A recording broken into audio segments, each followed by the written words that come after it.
you do it, just find it. And I'm afraid that that still occurs with some contractors. It's less common now, and that's one of the reasons why people have gone towards design build. That sometimes you can't get on well because there's a reason that people are being difficult. So this is just a little bit of a guide for you so that you know how to conduct yourself when you go on site. So first of all, you always go to the site hut. You always sign in. You make yourself known to somebody. You do not wander around ever, ever, ever without telling somebody you're on site. If you did do that, you would not be insured. If you get injured, no one would well, people would care, but they would say, well, I'm sorry, he should not just have wandered onto site. You then, even though you might be the supervising officer, the contract administrator, you only go where you're advised to go by the site staff. And there might be reasons for that. There might be, if it's a refurbishment job, there might be whole areas of rotten floor where you just simply mustn't go. You will have a notepad with you. You will record everything that you see and everything that's said. That's what you do. That's what everybody does. Unless they're a complete fool, you just keep a record at the time. And contemporaneous notes are seen by the courts as really valuable. Because if there's a disagreement between me and Dave as to what was said on that day, if I've got notes in my notebook that said blah, blah, blah, the judge will say, well, he's got some notes. Where's yours? You're just using your memory, and he's written down that you're going to do this, this, and this. You're going to have your phone with you. You're going to take pictures. They're invaluable for site progress. You're then going to go back and make some notes, proper notes, within 24 hours while it's fresh in your mind, and you're going to upload the photos. And then, if you're responsible, you're going to send the instructions off to whoever needs to know within 24 hours, if at all possible. Or if it's more complicated than that, you're going to have to chat to your boss and then deal with it as quick as you can. Because you need to know that your instructions have gone off to the people who need to know, the people who need to action it.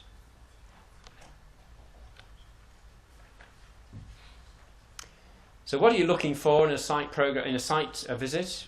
General progress, works have been carried out in accordance with your spec, and sometimes you are actually looking at the ties and the way things are fixed together.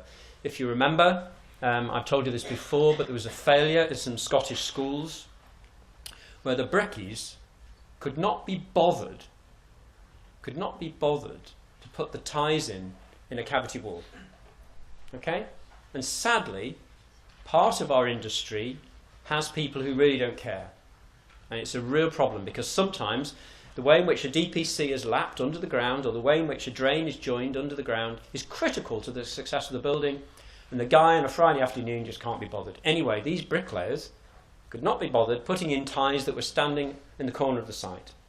Then, in a very, very strong wind, the whole wall collapsed, because that's what happens. The reason the wall can withstand wind pressure is because it's a double wall with ties in between it. And when it's a double wall, it's very, very stiff. If it's just a single wall of 100mm brick, it's very, very weak. And the whole wall fell over, fortunately when there were no kids there, but could easily have killed some kids. And there was a big inquiry over it all. So if it's a traditional one, you'd be looking down the cavity and you just check that they've got some ties in there and there's not too much muck down there. You also have a responsibility to look out for any major health and safety issues. So that if you had been on site and the very afternoon after you'd been there, somebody fell off the edge and you had not mentioned there was no edge protection, well, even though it's mostly the contractor's responsibility, you would be there as well, because they'd say, Mr. Architect, were you blind? Did you not notice there was no edge protection? Did you not say anything? So we're all responsible for health and safety. And then finally, you might just check how many guys are there around, ladies around, what are they up to? I've had situations when I've had claims for delays, and I've had records of how many plasterers there have been on site. When it was critical, there was like 3 guys there, and you should have had about 8. And months later, I pulled out my contemporaneous notes and said, well, do you remember weeks 6 and week 7, you had 3 plasterers, and I mentioned to you was 3 enough, and sure enough, you're miles behind now. What I'm going to do is, I'm going to stop now. So Dave, what's going to come? There's not much left, I don't think. Quality control, valuation. And we'll just do quality control, and then we'll have you. So we've talked about MBS specifications. We've talked about referencing manufacturer's information, and also, in real life, you tend to produce sample panels. And if any of you have been to any of Dave's jobs, there's been a few over the years, he builds 2-story samples of the whole elevation. And this is A, so the client can make sure they're happy, B, the architect can make sure it's happy, but also it's extremely useful for the contractor and their subbies to see how things join together. It's amazing to see a full-size replica, and I would love to have them all transported here to the School of Architecture, but just to move them is just prohibitively expensive. But they're fascinating when you see them, because, you know, I get my students making 1 to 20 details of a bit of an elevation. To see them at 1-to-1 is just absolutely brilliant. So sometimes you do sample panels to get an approval of a standard. And then, obviously, I've talked about how we check things, and then you sometimes have to certify at the end of a job. So what I'm now going to do is I'm going to ask Dave to come up and sit in the hot seat, if that's all right, Dave. Now, on the one hand, I gave Dave, as always I do with my guests, prior notice of 5 questions. On the other hand, you've had the patience to sit through what to you must seem a very obvious presentation. And I'm very happy that you just speak to your own agenda, if you wish. Which would you like? Whatever, anything. Fire away. Good morning, everybody. So, okay, the first question I had, which is so wide, is what Dave thinks makes a good architect.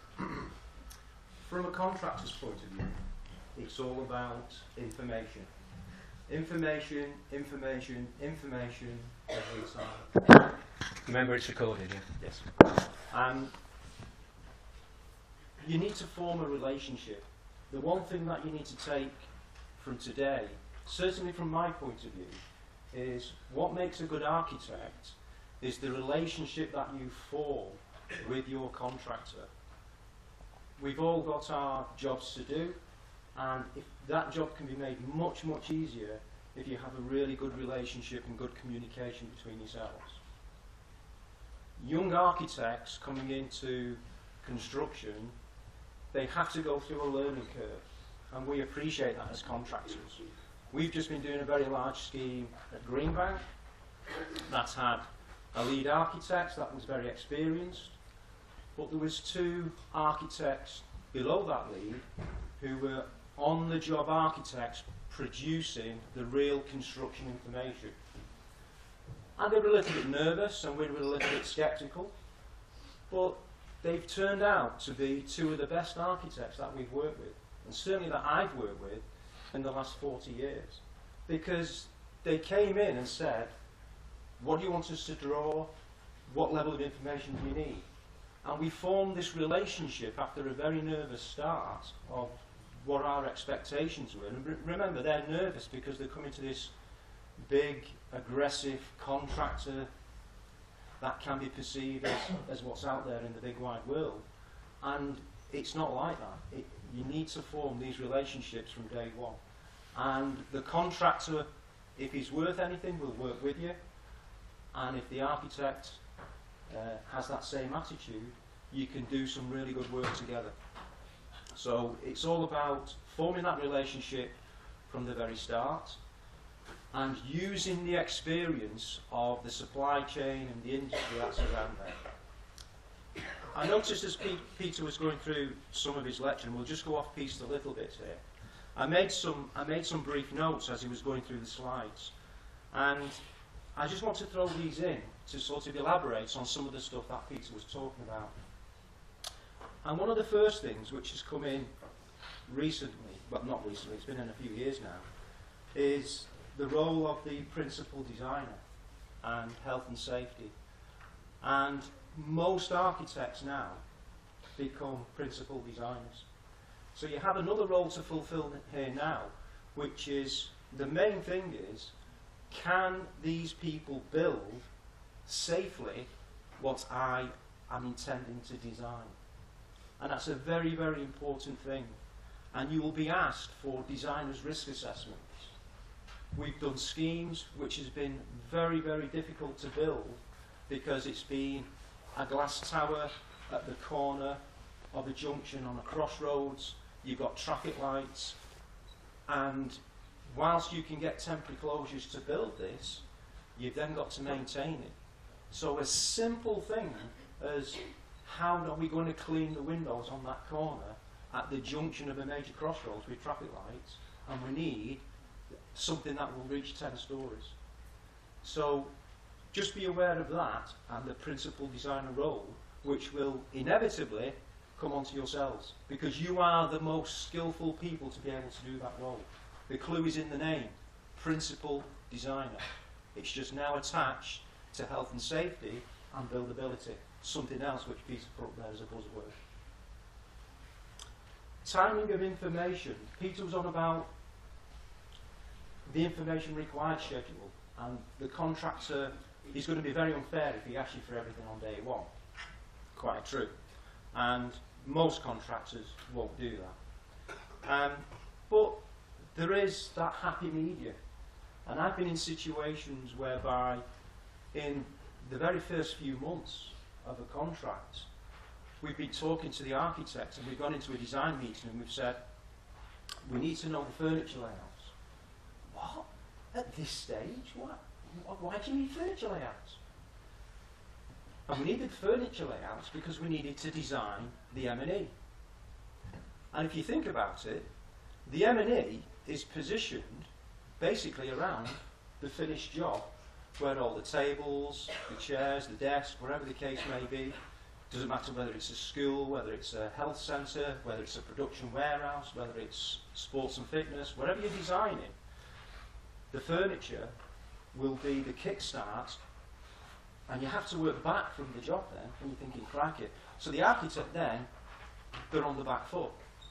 But if it's talked about early days, and when you're at the very early stages, fortunately with our role within the university, we are at design team selection, we're at REBA stage 0 through to 7, so we're involved very, very early and we can have these kinds of discussions. In the real world, that doesn't tend to happen because the architect's appointed and the contractor may come on board at the design stage 3, 4. So very important about the timing of information. MBS is Peter touched on. I've worked with architects who have said, you don't really need an MBS. We don't do MBSs. They're a pain in the backside to do. Do you realise we've got to go online, we've got to go through a whole process of how to collect the information, you have to do it step by step, and it takes ages to do them. Probably true. But just remember this, you guys are generally working on a scheme, can be for 1 or 2 years before it gets to site. You're putting all this information together, you've been building it up in your head, you've been planning it, you've been thinking it, and when you put it together, you have to then, eventually when it comes to site, you've got to get this information out of your heads that you've been holding for the last 2 years or so, and you've got to translate it and get it across to somebody else without talking. Just imagine that, trying to explain to somebody what you want, but you can't talk. You can only do it through interpretation of your drawings and the information that you provide. And that is the situation. And then we pass that information to a supply chain. On Greenbank we've probably got 80 contractors. And each one is specialist in what they do. And they have to take this drawn and this written information, and they have to be able to understand what you want for them to put it together and to be able to build to. And so just think of that process when you're on about, well, what level of information do you want? From a contractor's point of view, and certainly from a client's point of view, when they appoint an architect, it's very simple. They're buying time. We talked about claims. I've never really been in a situation where I've had to put a claim in against an architect. But I can tell you, I've been in a lot of situations where we've had to discuss claims that have come in from the supply chain with the architect, and we've had to talk about a contribution that he's prepared to make. The only way to do that is a reduction in fees. It isn't a nice situation to be in, but it's the real world. That's not every job. But there have been instances, and it's all down to the level of information that the architect is prepared to go to. Room data sheets, NBS specifications. On some jobs we would expect, well, on most jobs we would expect room data sheets. Very simple, A4 plan of a room, shows you the plan, 4 elevations, and a table with information on it. Of it might be the furniture, the wall colours, the ceiling, the floor finishes, etc., etc. That's invaluable information.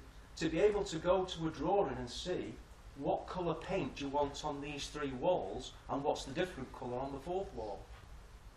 It's so simple, but lots of architects, I don't want to really do, you don't need room data sheets, do you? And so it's all down, as I said before, to the level of information each time. Peter talked about design and build and traditional. Most contracts now tend to be design and build, purely because of cost and risk. Traditional contracts, the client will employ the architect. It's his architect. He pulls the strings.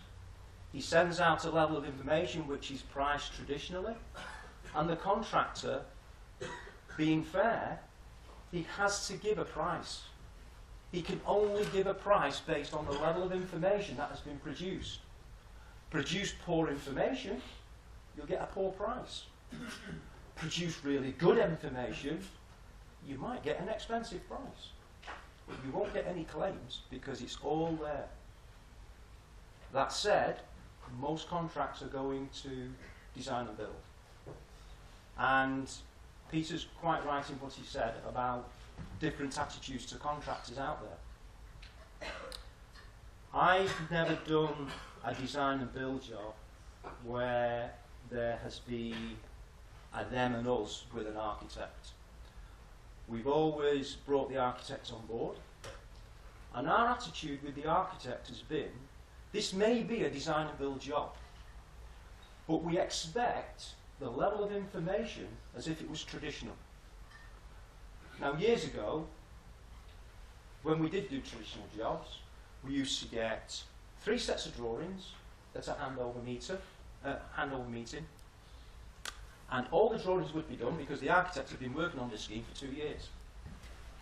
There would be 3 sets of bills of quantities, 1 priced and 2 blank, and we'd go to a pre-start meeting and all this documentation would be handed over, and we'd come away with boxes of information.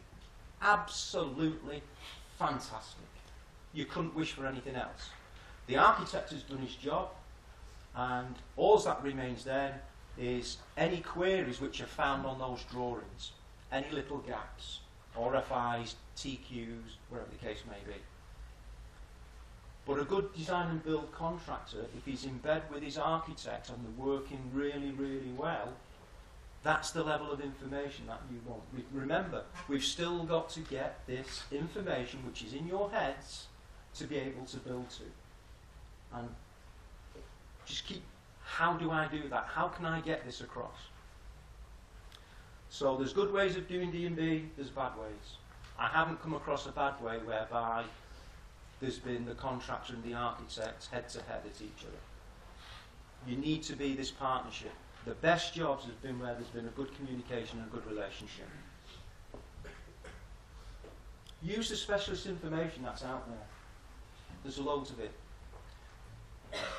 Scottish schools, post-Grenfell, really bad news, lots of information out there on the net about it. Grenfell's still not concluded.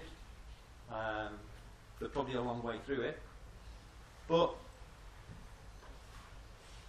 there's a lot of information, and we've gone back to what we call back to basics. We've been doing this now for a few years. It was when we first came across the university. We've been here 6 years, and about 5 years ago, we said, look, we need to go right the way back to basics and just build what is down on the drawings. Now, that's not to shortchange things. What I mean by that is, we need to get contracts to do just the basics. When you're laying a damp course, we want you to bed the damp course. We don't want you to just roll the damp course out dry on top of that brick. We want it bedded. There's a reason you have to bed a damp course.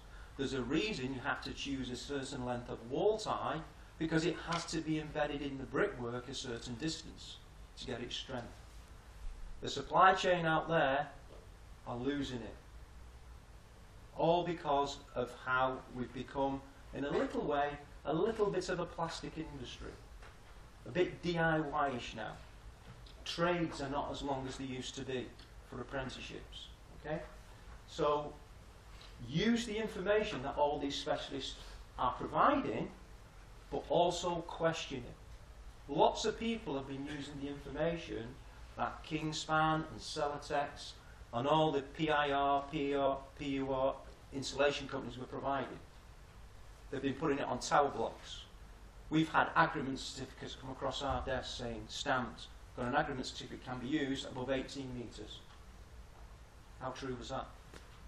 And yet, it's all in print, and they've been pushing it out and pushing it out, and all of a sudden, post-Grenfell, everything's retracted.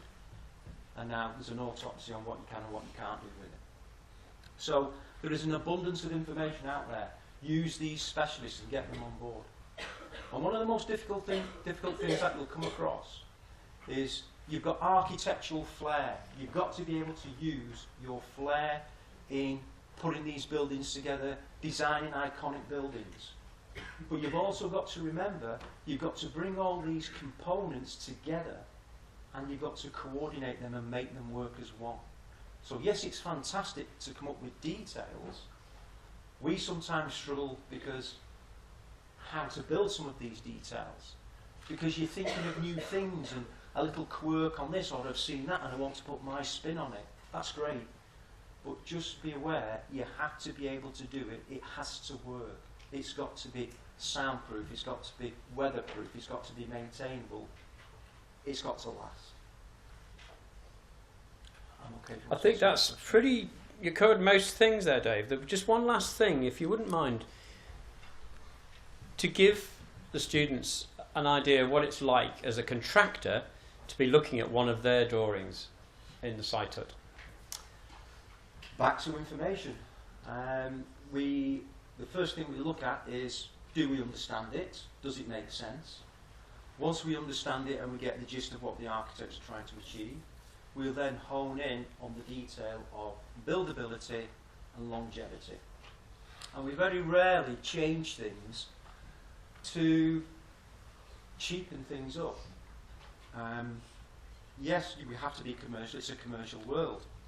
And if there are two products on the market and they both do exactly the same, and you get the same warranties and there's the same test data on it, but someone, because they have a bigger name, they demand a bigger fee, then why would you go to that one when you can go to an equal or approved? For the equal or approved, it doesn't have to come down to, well, we're using it because it's cheaper. So we'll look at information in terms of, do we understand it? Is it clear? When we pass this information to that specialist supply chain, will they understand it? And is it correct from our experience of what we've seen before? And if there is a breather membrane missed, a vapour barrier, if we feel that there's a plasterboard being used in a wet area and it needs to be an alternative than a standard plasterboard, we'll come up with things like that. Everybody makes mistakes. You should never be afraid of making mistakes. It's the old chestnut. Anybody who's never made a mistake has never done anything.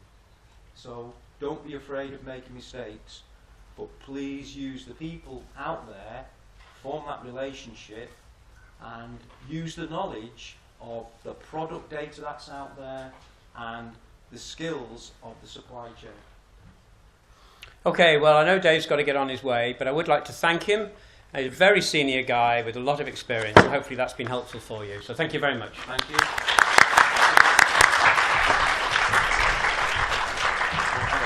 All right, all the best. Give you guys. Oh, don't forget your coat.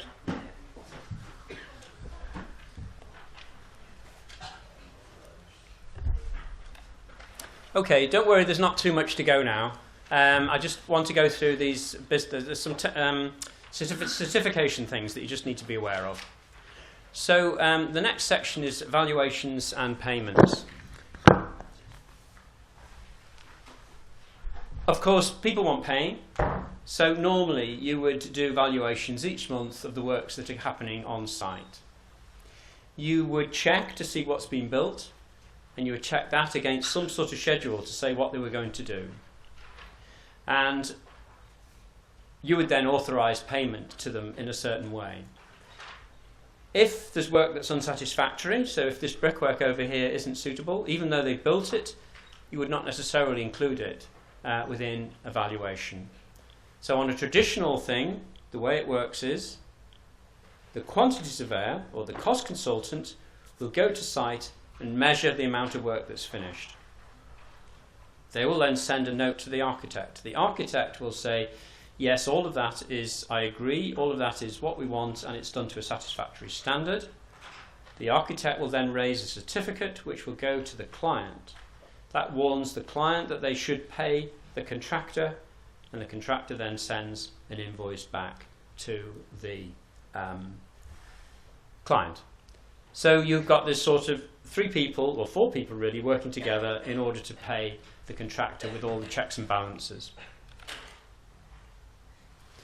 At the end of the job, it's a very special time, because first of all you're checking that everything has been done properly, you've got all the right certification in place, building regs approval has been granted, and then you will say the works are practically complete.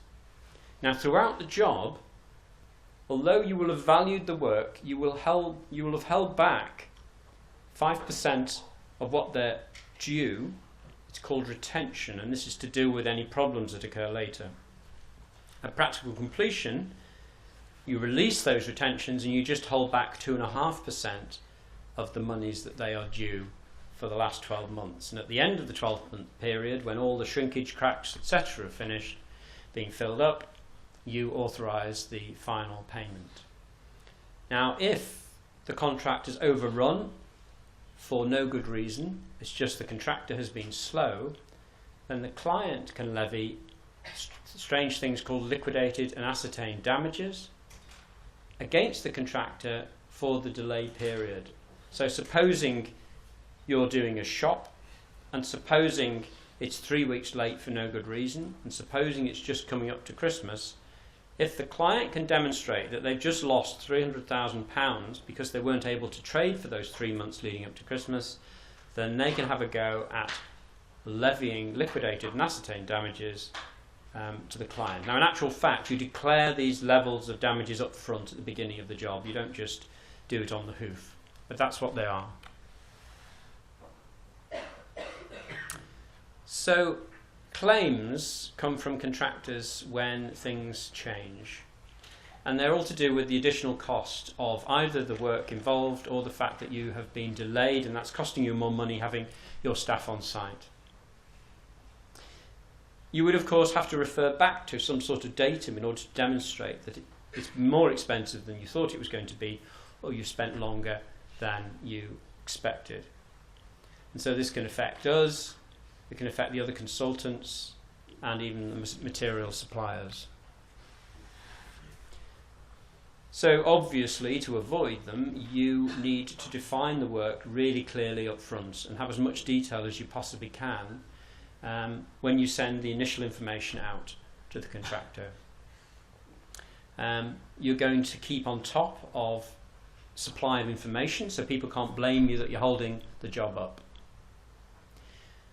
You're going to try and avoid unnecessary changes. So when a client decides to change things when the job is half built, that's a recipe for disaster, because those changes will inevitably impact on the flow of work and the amount of work that's required. And it can be very difficult to keep a check on the extra costs involved when clients make changes. And of course, you might check the contractor out before you appoint him to make sure he's a reasonable person, he hasn't got a terrible track record of bringing claims against architects. I'm just going to mention the fact that as architects, We also get messed around sometimes because the client changes their mind 5 times or holds us up or whatever. And then you actually want to be reimbursed for the genuine amount of extra time you've spent, or you've had to employ an extra person through no fault of yours.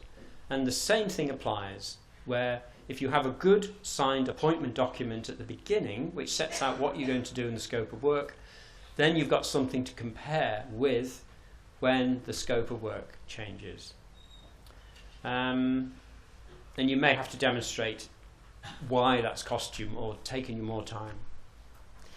Of course, it's good manners to warn the client as you go along that you are messing us around and we're spending far longer on this job than we expected, and we expect to be reimbursed. It's a bit much just to hit them with a big claim right at the very end of the job. Okay, so summary. Time, cost and quality. I hope that sunk in now in terms of programme, in terms of delivering things on time and on budget. If you have a master programme at the beginning of the job, then you've got something to work to, and the client has got something to work to. In terms of cost, again, you should have set out a framework within which everything's happening, and you will advise the client if you go away from that framework and that there's going to be cost implications. And quality can be defined by having the right information on your drawings and supporting that with the right specifications. And finally, timely communications and being clear in the way you communicate so people can't misunderstand. So that is the end of that. On Thursday, you will all remember, we are going to be handing or pinning up our posters. If you read the brief carefully, it tells you exactly how to pin them up. I will put little drawing pins around the room with your team number on, so you'll know where to pin your stuff up. But if you can just adhere to the height thing, then they look really neat when we pin them all up. I will hang around after this session, but the key thing is communicating clearly a simple message, a very simple message to a lay client. That's what it's all about. You can show off that you know all the technical stuff in the supporting A4 sheet. It doesn't need to be on the poster. The poster needs to be dead simple with a very strong, punchy message. So there it is, A2, and the A4. So what you'll do is you pin up your A2 poster and you'll pin up your A4 sheet beneath it. 9:30 please, because at 9:30 the guy who is the director of the local northwest area of the RIBA will join me in going round and looking at all the posters. We'll be spending the morning looking at all the posters. And then of course you have to upload to Vital by 2 o'clock the same day. You upload individually, so although it's a group effort and you'll pin up as a group, when you upload to Vital you upload personally as though it's your poster. So you just, all 3 of you will upload exactly the same thing but individually. And of course that A4 sheet has a place where you can all sign to say that you've all contributed to the work. The marking criteria are 3 equal things. Appropriateness of message. So I have commented that 1 or 2 people have brought me images that are incredibly abstract. You've got to ask yourself, is the image you're using or the graphics you're using appropriate to the message? The clarity of the message, so that people, I mean, unless you're being deliberately obtuse to make a joke really, otherwise the message wants to be really, really clear and quick to get. You don't have to peer at it for ages because you're whizzing past on the escalators and you've only got about 5 seconds or 10 seconds to get the message.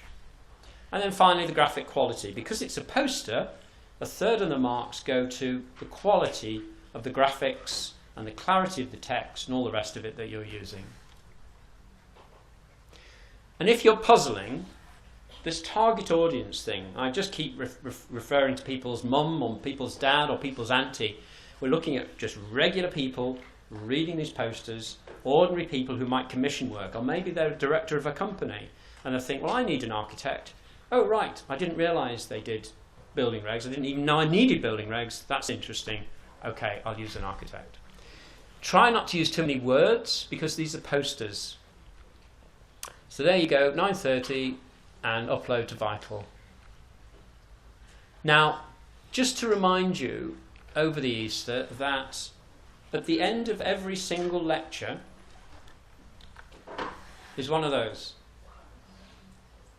Now, these revision notes will be very meaningful to anybody who's been to the lectures, because you'll remember me or Dave droning on, and they'll go, oh yeah, I remember him saying that.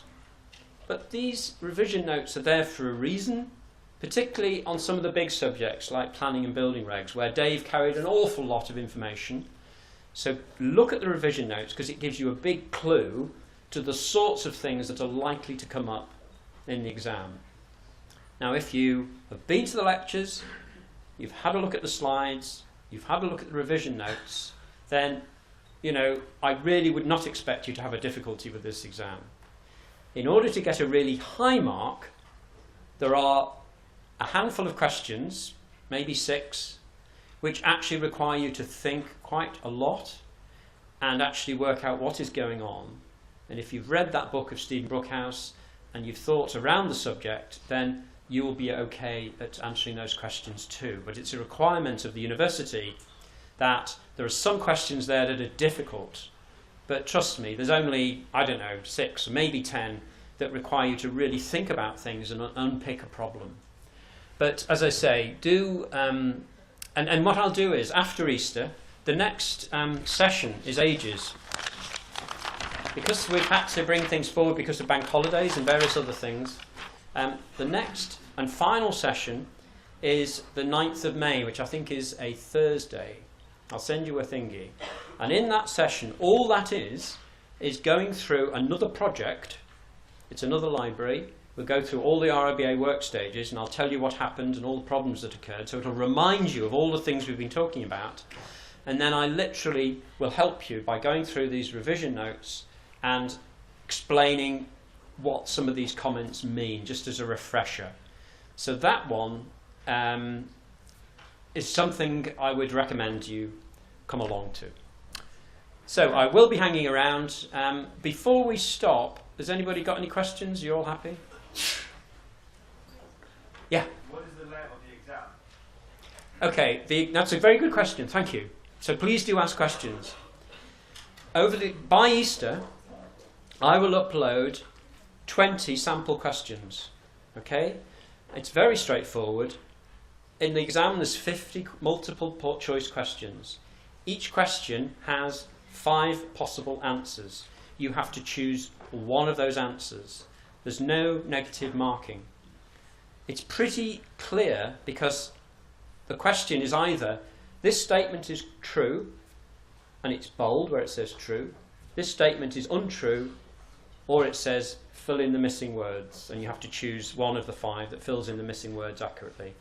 So it's very straightforward, and as I say, I will upload 20. I have actually got them ready. I've got them ready because obviously I need to use examples that aren't going to come up in the exam. I will upload those by Easter, and you can have a look just to reassure yourself. Now, what actually happens is it's a paper thing, so that you will have the thing, and then you'll have 5 little dots, and you have to fill in the dot with some black ink or pencil, and then somehow Martin Winchester whizzes them through a machine that scans them, and away it goes. Any other questions? Okay, thank you very much.